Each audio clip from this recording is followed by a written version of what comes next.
Hey, it's Gerald from Lakers Fast Break. Anchor is the easiest way to make your next podcast.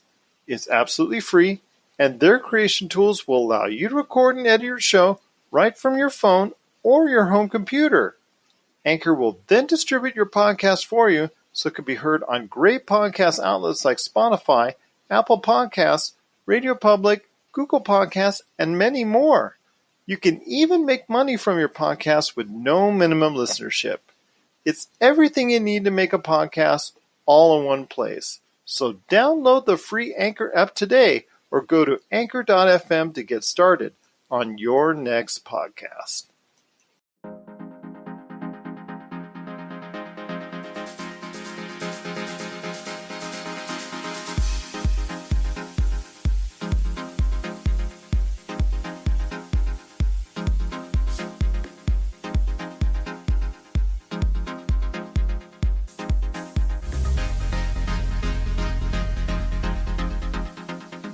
All right, and we're back once again with the Lakers Fast Break podcast. It's Gerald Glassford coming right back at you here with all the great shows that we have. We cannot thank you enough for listening to them.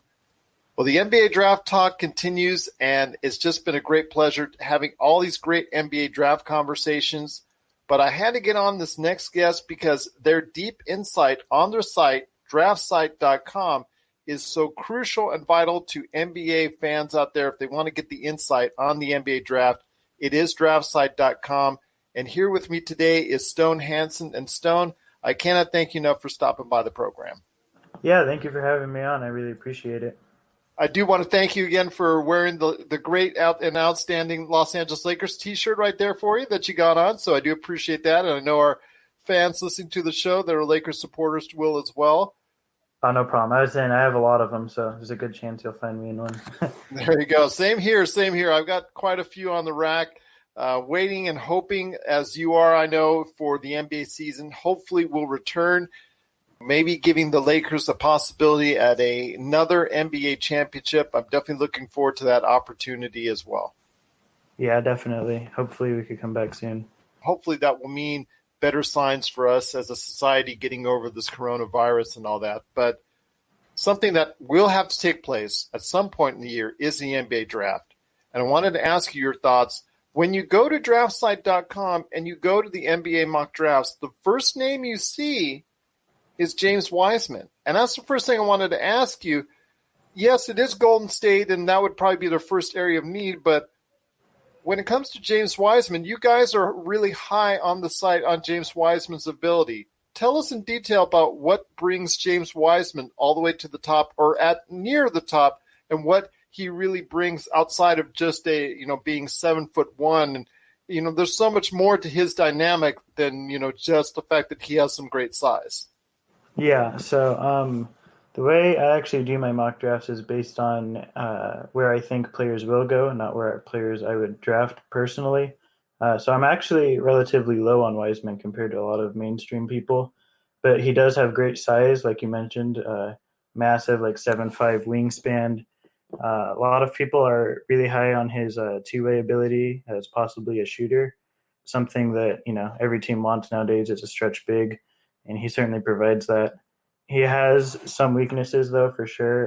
He struggles in the pick and roll defensively, which is something that is really important for a lot of big men. So one of the main reasons I'm lower on him than most. He also struggles with his creativeness as far as passing in the low post and stuff like that. But as far as his positives, he has all the physical gifts, probably as much, if not more, than anyone else in this class. Just a massive center at 7'1" already. He can certainly use his length, as he's a great shot blocker, not only because of his length, but he has impeccable timing as a weak side shot blocker and just as an overall paint protector. So Golden State, that's probably their biggest area of need. So that's where ultimately I think he'll go if they get the number one pick.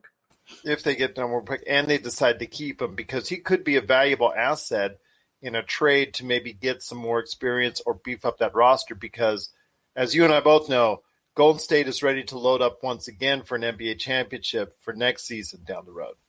That's true as well. They can definitely package him with Andrew Wiggins that they just acquired, or any other piece. But the other thing you have to look at with Golden State is they do like to build through the draft. That's how they have their current championship roster right now.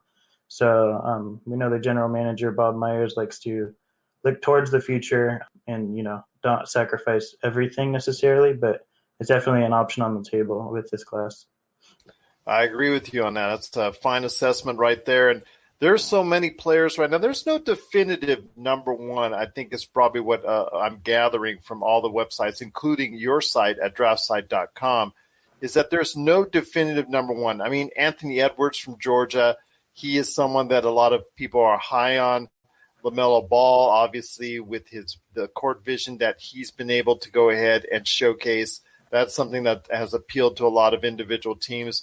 But this draft seems more about trying to fill holes when it comes to near the top than any other I've seen in a while, as opposed to just having those outstanding dynamic players that you got to pick at number 1, number 2, or number 3. Yeah, it's pretty rare that, this close to the draft and there's still no definitive number 1 or 2 guy in this class. A lot of people have Anthony Edwards going number 1 as just the best overall talent, which, again, it depends a lot on who's picking number 1. Keelan Hayes is another person I've seen ranked at number 1 quite a fair amount. He's another special passer like LaMelo Ball, just really great at finding the open man and creating for others. But yeah, there's probably 4 or 5 guys like you mentioned that are in the running for that number one spot. Now, if you were picking number 1 and you didn't base it on need primarily, but the player that appealed to you most, would it be Edwards or would it be someone else? For me personally, I do like Keelan Hayes. I think he's one of the safest picks, I would say, in this draft, which is something that's, I think, more valuable than in other drafts, just because there's a lot of boom or bust guys, I think. Keelan Hayes has a really high floor, but also a pretty high ceiling. He's come a long way defensively as a team defender. He really knows, the right places to be at. Strong IQ, one of the best IQs probably in the draft. And still very young. I think only 18 or just turned 19. So he's still got a long way to go, but he definitely has all the makings for a really safe and strong point guard. So I would go with him. And you're not the only one that has a great affinity for him. I've heard his name pop up several times in the past week. It looks like somebody that could rise up draft boards as we get closer to the NBA draft.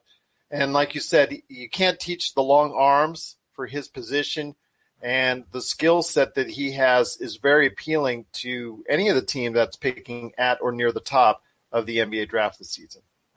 Yeah, I think, like I said earlier, it's just a matter of a safe player.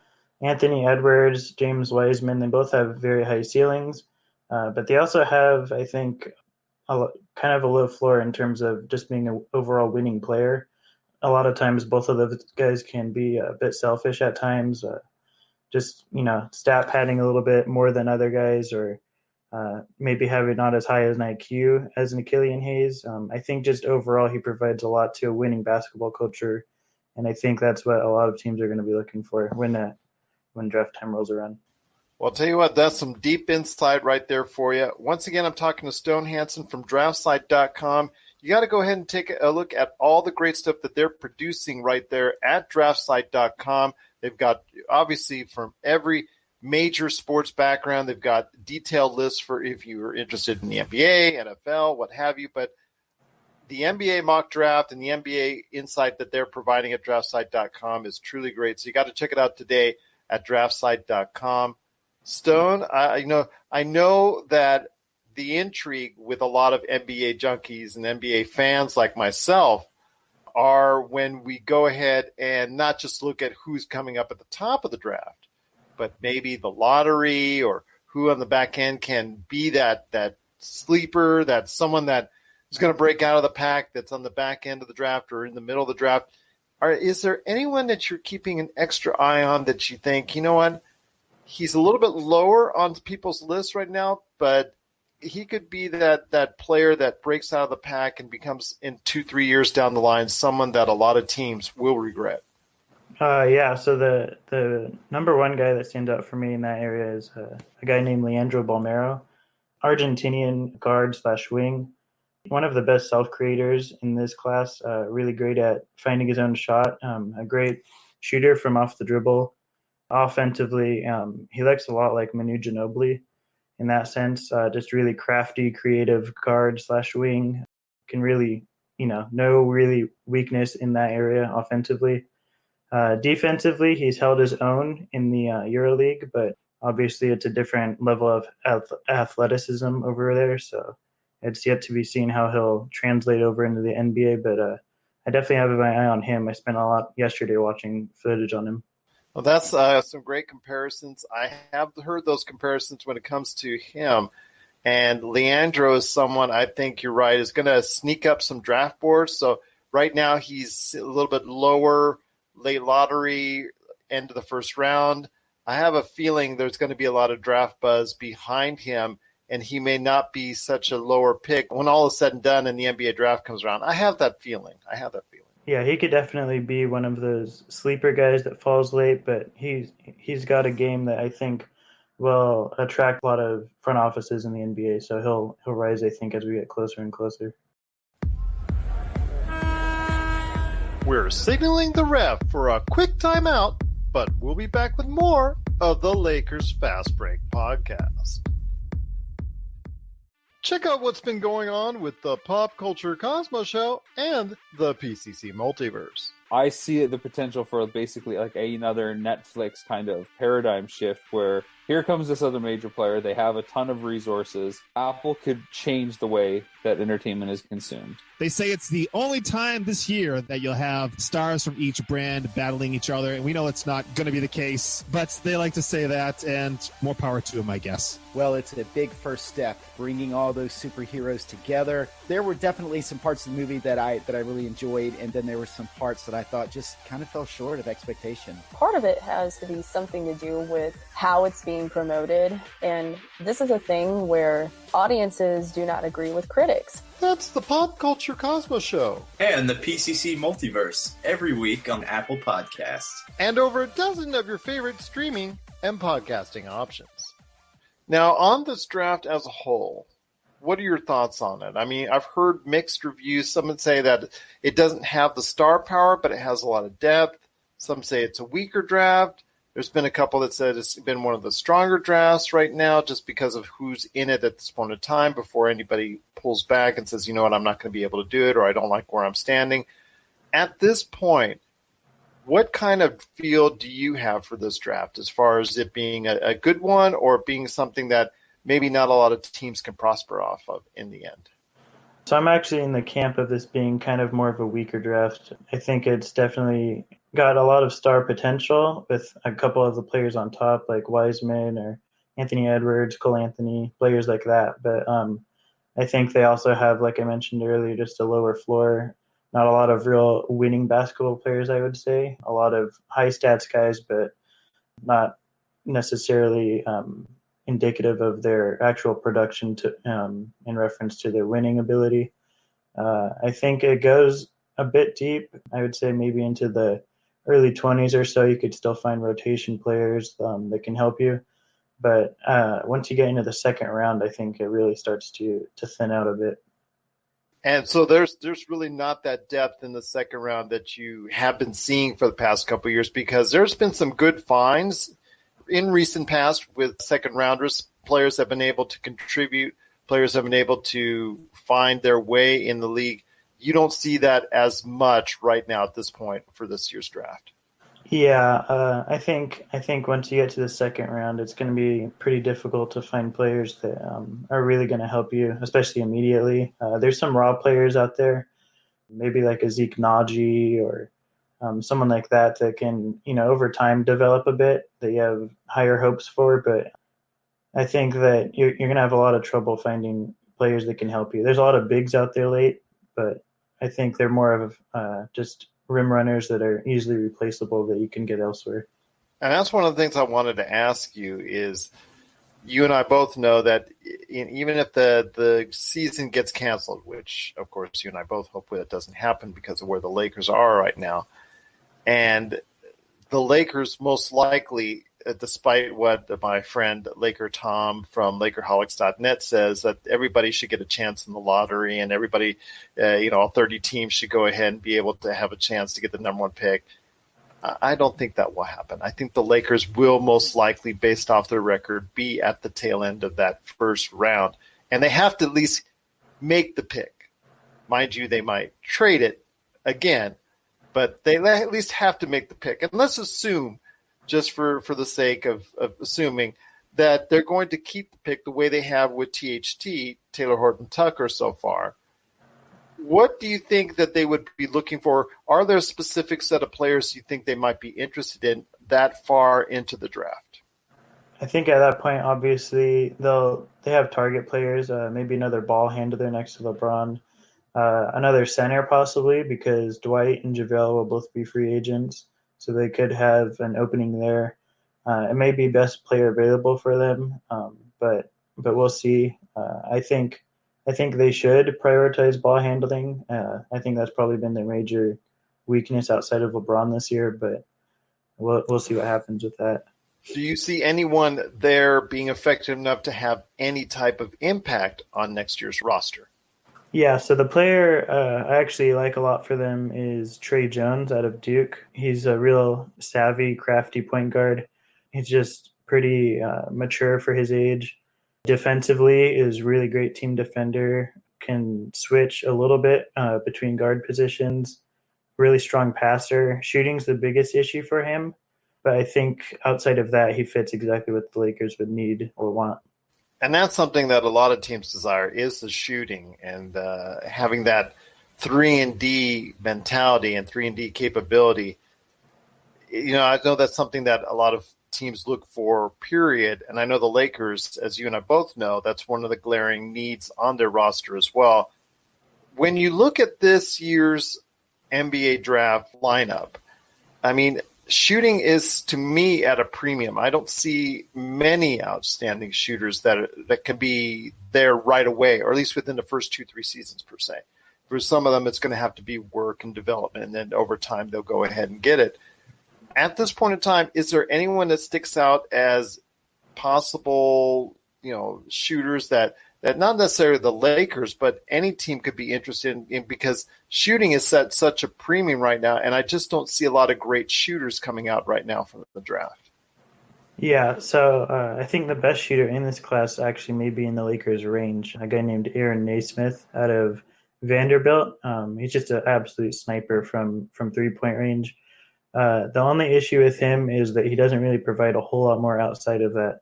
He's kind of a one-dimensional player, struggles to create for others and himself, but he's definitely going to be sticking the NBA just as an absolute sniper. The only aspect of his game, really, but it'll definitely translate, I think, and a lot of teams may be interested in that. Just go in the corner there and wait for the pass from LeBron. Yes, that's something like that. Yeah, that's something I think the Lakers may look into if he's still around. That's definitely interesting. Was he the one that had a knee injury? Yeah, his season got cut short because of injury, so we didn't get as big a sample size as we would have liked, but he was a shooter all throughout high school as well, so I think it's a pretty bankable skill at the next level. And that's something that's important, is the medicals. And I know that right now, under the current collective bargaining agreement, the medicals, I can show it to the Lakers, but I don't have to show the medicals to the Celtics per se. Let's just use them as an example.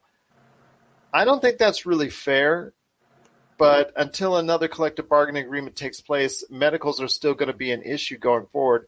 Your thoughts on this draft process and the medicals being so important, is that the one thing that should be the most apparent and available to all NBA teams outside of, let's say, these agent meetings, these agent tryouts, these, the exclusive sessions where all that, I don't like those either. But out of anything in the draft process, do you feel like I do that the medicals being available to all teams is probably the most important thing?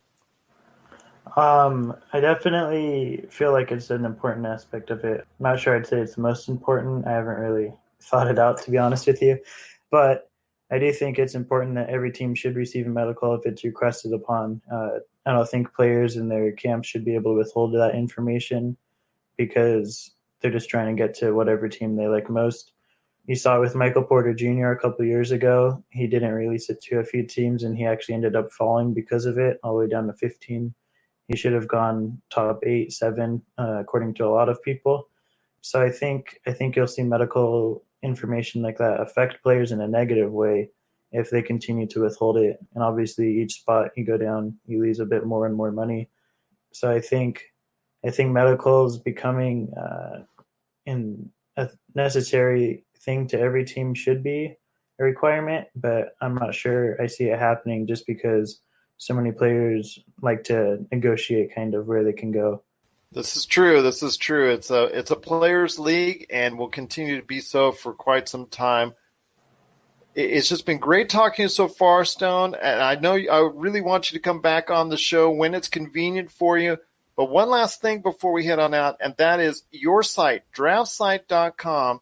You got to go ahead and tell everybody out there why people need to check out your awesome site and what you're working on today or in the coming weeks, because I know everybody has a lot of time on their hands right now, in the coming weeks, right there at draftsite.com. Yeah, so I try and update it as much as I can. Right now, I haven't been updating it, obviously, because there's not a whole lot to update without any games being played in college, no March Madness, which is where you see a lot of stocks rise. But I am working on a top 100 big board that I'll try and get out in the next couple of weeks or so. And I'm trying to just watch as much film as I can, catch up on players with all this free time that I have. But yeah, definitely check out draftsite.com. I'm updating the 2021 draft pretty soon, so I'll have that more updated as we go along. So yeah, check it out for all your draft needs, I guess. Well, I'll tell you what, when that gets updated and your big board top 100 gets updated, I'd like to go ahead and have you back on so we can refresh our talk on it and see what's changed and see where the trends are, who might have some early buzz going into the NBA draft, because it's early right now in the process. I know, in fact, there's just been players over the course of the past weekend that have just dropped their names in the hat. As you and I both know, these kids, if they're smart and they don't have an agent, they see where they fall, and some of them are smart enough to go ahead and say, you know what, I'm going to go ahead and back out of the draft and go back to college or go back to EuroLeague or what have you, if they're smart and they haven't retained an agent. So there is still a little bit of mix-up to be there, but I definitely like to get you back on here in a couple of weeks to get your assessment of that process and where the kids stand as of that point. Yeah, definitely. I'd love to be back on. I appreciate you having me on.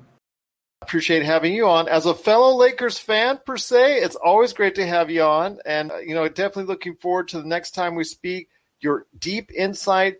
And again, I'm speaking to Stone Hansen. You got to check out his work today at draftsite.com. He's got the NBA prospects right there for you. And if you are an NBA draft junkie like myself, not only for where the Lakers are going to get, who they might get, and prospects of that nature, I always like checking out who everybody else is targeting and where these players are going to fall. And I might have some differing opinions over the course of time. Say, why is that player dropping? I really like him. I've seen the video. I think he's good.